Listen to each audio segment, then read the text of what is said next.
दिल्ली के उपराज्यपाल ने बामनोली लैंड अधिग्रहण मामले में दिल्ली सरकार की रिपोर्ट पर विचार करने से इनकार कर दिया है। याद दिला दें कि हाल ही में अरविंद केजरीवाल सरकार की मंत्री आतिशी मरलेना ने अपनी 600 से ज्यादा पन्नों की एक रिपोर्ट एलजी को भेजी थी। इस रिपोर्ट में मुख्य सचिव पर जमीन अधिग्रहण के बदले भ्रष्टाचार का गंभीर आरोप लगाया गया था, लेकिन अब एलजी ने इस रिपोर्ट पर विचार करने से ही इनकार कर दिया है। राजनिवास के अधिकारियों ने रविवार को इस बात की जानकारी दी है कि दिल्ली के उपराज्यपाल विनय कुमार सक्सेना ने दिल्ली सरकार की सत्कृता मंत्री आतिशी की उस रिपोर्ट पर विचार करने से इनकार कर दिया, जिसमें बामनोली जमीन अधिग्रहण मामले में प्रथम दृष्टया मुख्य सचिव नरेश कुमार पर भ्रष्टाचार के आरोप लगाए गए थे।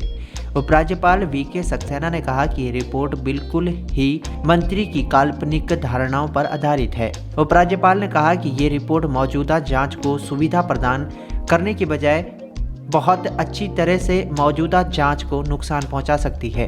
जो फाइल उपराज्यपाल ने भेजी है उसमें कहा है, मुझे शिकायत से जुड़ी सत्कृता मंत्री की प्राथमिकी रिपोर्ट जिसे सीएम केजरीवाल ने मेरे पास भेजा था वो मिली है। ये बहुत चौंकाने वाला और दुर्भाग्यपूर्ण है कि इस रिपोर्ट में निगरानी से जुड़े संवेदनशील मामले हैं और इसे मेरे सचिव को लिफाफे में भेजा गया है। वो पहले से ही पब्लिक डोमेन में है। इस रिपोर्ट के डिटेल और इलेक्ट्रॉनिक कॉपी पहले से ही आसानी से उपलब्ध है और इस पर मीडिया कवर भी हो रहा है। एलजी ने इस बात पर संज्ञान लिया है कि रिपोर्ट से जुड़ी कुछ चुनिंदा बातें मीडिया में लीक हो गई हैं। एलजी ने कहा कि प्रथम दृष्टया ऐसा लगता है कि इस पूरी जांच का मकसद सच को उजागर करना नहीं बल्कि मीडिया ट्रायल को शुरू करना और इस पूरे मामले को राजनीतिक मुद्दा बनाना था। एलजी ने यह भी कहा कि इस मामले में सीबीआई पहले से ही जांच कर रही है। उन्होंने कहा कि मुख्य सचिव और डिविजनल कमिश्नर की सिफारिश पर पहले ही मैंने इस मामले की जांच सीबीआई को भेजी है। बता दें कि इस मामले में मुख्य सचिव नरेश कुमार ने पहले ही किसी भी तरह के भ्रष्टाचार के आरोप से इनकार कर दिया है। बुधवार को अरविंद केजरीवाल ने अपनी मंत्री आतिशी द्वारा तैयार की गई 670 पन्नों की रिपोर्ट उपराज्यपाल को सौंपी थी।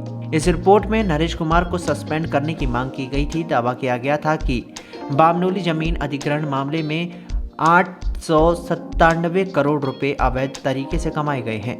बता दें कि national highway authority of India ने साल 2018 में द्वारका एक्सप्रेसवे के निर्माण के लिए 19 एकड़ की भूमि का अधिग्रहण किया था। दिल्ली सरकार का आरोप है कि मुख्य सचिव नरेश कुमार ने अपने बेटे करण चौहान से संबंधित एक कंपनी को लाभ पहुंचाने के लिए जमीन की कीमत से 22 गुना ज्यादा मुआवजा दिलाया।